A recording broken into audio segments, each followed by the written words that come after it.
किसी पे तनकीद करके, किसी की बुराई करके वोट नहीं मांगते। हम अपनी कारकर्दगी की बिना पे वोट मांगते हैं। वोट मिलता है या नहीं मिलता, लेकिन हम इन चीज़ों से आपको महरूम नहीं रख सकते। आपने मुझे से बंदे को देश निकाला क्यों होने दिया, मुझे मुल्क छोड़ के बाहर जाना पड़ा, क्यों जेलों में डाला। किसी पर तनकीद करके नहीं, कारकर्दगी की बुनियाद पर वोट मांगते हैं। वोट मिले ना मिले, गिलगित बल्तिस्तान में सहूलियात फराहम करूंगा। नवाज शरीफ का गिलगित बल्तिस्तान में इंतखाबी जलसे से खिताब। शिकवा करते हुए कहा कि गिलगित बल्तिस्तान को हमेशा दिल से लगाए रखा, मुझे क्यों निकाला, क्यों मुझे मुल्क छोड़कर जाना पड़ा, क्यों मुझे जेलों में डाला गया, कसूर आपका भी है। सड़कों की मौजूदा हालत देखकर अफसोस हुआ। किसी सियासी जमात या हुकूमत पर तनकीद नहीं करना चाहता, दिल चाहता है कि पूछूं इस खित्ते को नजरअंदाज क्यों किया गया। अपने दौर में 70 साल से नामुकम्मल मंसूबों को अरबों रुपए फराहम करके मुकम्मल किया। मैंने 2015 में दयामर भाषा डैम बनाने के लिए 100 अरब दिया, वो डैम आज तक क्यों नहीं बन सका। एक डैम वाला बाबा भी आया था जो कहता था कि मैं डैम पर पहरा दूंगा। मैंने कुछ अरसा कबल बंदे भेजे, जाओ चेक करके आओ, बाबा पहरा दे रहा है। बंदे देख कर आए, उनको कैंप मिला ना डैम मिला। बाबा यहाँ पानी मौजूद है, धूप है, यहाँ तो तवानाई का मसला होना ही नहीं चाहिए था। यहाँ सर्दियों और गर्मियों में बिजली की तवील लोड शेडिंग होती है, मुझे यहाँ तवील लोड शेडिंग मंजूर नहीं। हुकूमत मिली तो हर 2 से 3 माह बाद गिलगित बल्तिस्तान आऊंगा। बाकी सियासी जमातों समझते हैं कि आप अमीरों को मजीद अमीर बना दें तो मुल्क तरक्की कर लेगा। ये किस किस्म का मुआशी पॉलिसी है? हम वो वाहिद सियासी जमात है जो इस वक्त मैदान में है, जो पसमानदा तबका का नुमाइंदगी करते हैं। कोई मुझे बता रहा था कि कोई वजीर आया था, वो कह रहा था कि मेरा दाएं हाथ का काम है, मैं 100 मेगावाट। इन प्रोफेसर साहिबान को कौन समझाएंगे, तेरा दाएं हाथ का काम था, तूने किया क्यों नहीं अभी तक? आवाम को रिलीफ नहीं, सब्सिडी खत्म की जा रही है। ये कैसी मुआशी पॉलिसी है? अमीर अमीर तर हो रहा है। आज एक मेहमान गिलगित बल्तिस्तान आया है, कहीं बुरा ही ना मान जाए। चेयरमैन पीपल्स पार्टी बिलावल भुट्टो का जलसे से खिताब। कहा कि सिर्फ पीपल्स पार्टी मुल्क के मुआशी मसाइल को हल कर सकती है, बाकी जमातें समझती हैं कि अमीरों को मजीद अमीर तर बनाओ।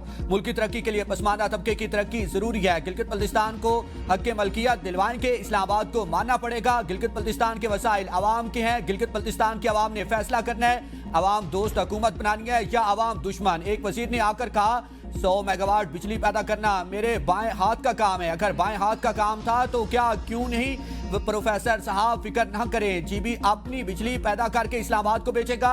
मेरा मुकाबला किसी सूबे से नहीं, आलमी सतह पर है। सिंध में सिलाब से तबाह 20 लाख घर बनाकर दे रहे हैं। दुआ गो हैं कि जंग के खात्मे के लिए फील्ड मार्शल की कोशिशें कामयाब हों।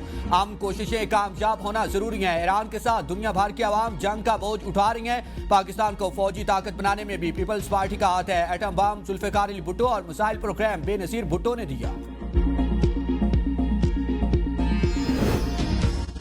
गिलगित बल्तिस्तान में सियासी हंगामा, इलेक्शन मुहिम के लिए मौजूदा तहरीक इंसाफ की क़यादत गिरफ्तार। गिलगित बदर कर दिया गया। सलमान अकरम राजा, शौकत बसरा, नईम पजोता और जहीर बाबर को पुलिस ने वापस रवाना कर दिया। पीटीआई का शदीद रद्द-ए-अमल इक़दाम को सियासी इंतकाम और जमहूरी हकूक़ पर कदगन करार दे दिया।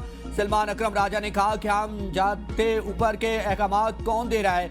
नून लीग की पूरी मशीनरी इंतखाबी मुहिम चला रही है, हम क्यों नहीं चला सकते। तहरीक इंसाफ को भी दीगर जमातों की तरह इलेक्शन में हिस्सा लेने का हक है। चेयरमैन पीटीआई बैरिस्टर गौर। गिलगित बल्तिस्तान में मौजूद अस्तौर की आजाद उम्मीदवार खातून को पीटीआई का झंडा उठाने पर नोटिस जारी। साबिक वज़ीर आला खालिद खुर्शीद के वालदा शाहिदा खुर्शीद को इलेक्शन ज़ाब्ता इखलाक की खिलाफ वर्जी पर शोकास नोटिस जारी किया गया। आजाद उम्मीदवार को 24 घंटे के अंदर तमाम गैर मुतल्लका बैनर्स और परचम हटाने का हुक्म। गिलगित बल्तिस्तान में इंतखाबी सरगर्मियां अरूज पर, अवाम का जोश और जज्बा दीदनी। मुख्तलिफ सियासी जमातों के कायदीन और उम्मीदवारों की आमद के साथ ही अवाम के जोश और खरोश में नुमाया इजाफा।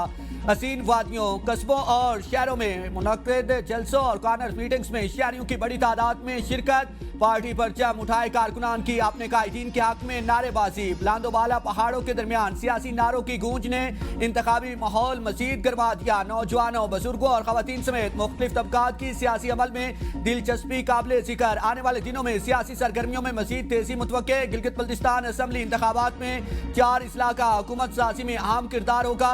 दयामर, गिलगित, खिज़र और स्कर्दू सियासी जमातों के लिए सबसे अहम इस्लाह। 62% वोटर्स इन्हीं 4 इस्लाह में मुकीम है।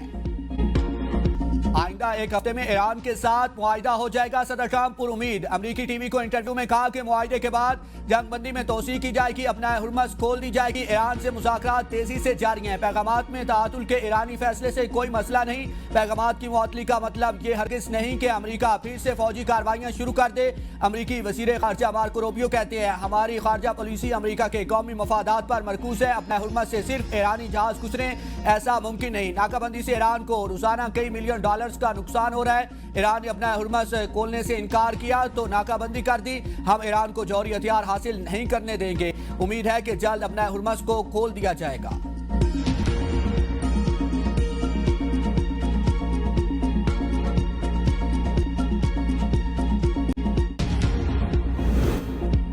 لبنان سے جنگ پر ٹرمپ نے نیتنیاہو کو جھاڑ پلا دی۔ ٹرمپ نے اسرائیلی وزیر اعظم کو پاگل اور ناشکر قرار دے دیا۔ امریکی ویب سائٹ ایکسوس کے مطابق ٹرمپ نے ٹیلی فونک گفتگو میں نیتنیاہو کو کھری کھری سنائی۔ ٹرمپ طیش میں نیتنیاہو پر چلائے کیا تم پاگل ہو گئے ہو؟ کیا احمقانہ کام کر رہے ہو؟ بیروت پر حملے کیے تو اسرائیل دنیا میں مزید تنہا ہو جائے گا۔ میں نہ ہوتا تو تم جیل میں ہوتے۔ میں تمہاری جان بچا رہا ہوں۔ ہر شخص تم سے اور اسرائیل سے نفرت کرتا ہے۔ جواب میں نیتنیاہو اوکے اوکے کہتے رہے۔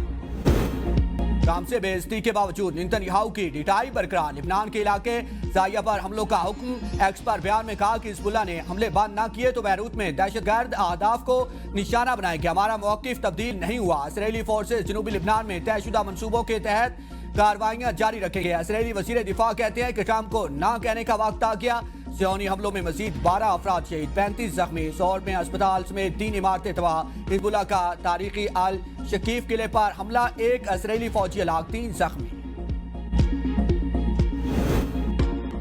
ایران نے امریکہ سے مذاکرات لبنان میں اسرائیلی کارروائیاں روکنے سے مشروط کر دیے۔ ثالثوں کے ذریعے جاری مذاکرات روک دیے۔ اپنا باب المندب سمیت دیگر محاذ کھولنے پر غور۔ وزیر خارجہ عباس عراقچی کہتے ہیں جنگ بندی معاہدے میں لبنان بھی شامل ہے۔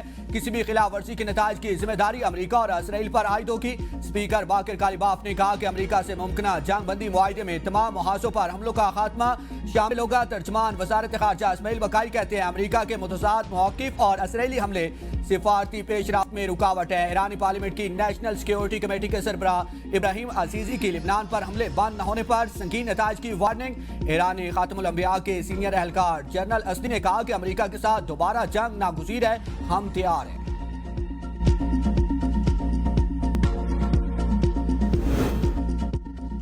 نائب وزیر اعظم اسحاق ڈار کا کویت کے وزیر خارجہ سے ٹیلی فونک رابطہ۔ خطے کی موجودہ صورتحال اور 2 طرفہ تعلقات پر تبادلہ خیال۔ کویت کے وزیر خارجہ نے خطے میں قیام امن کے لیے پاکستان کی کوششوں کو سراہا۔ اسحاق ڈار کا خطے میں پائیدار امن کے لیے پاکستان کے بھرپور عزم کا اعادہ۔ دونوں رہنماؤں کا مضبوط، قریبی اور برادرانہ تعلقات کے لیے روابط بڑھانے پر اتفاق۔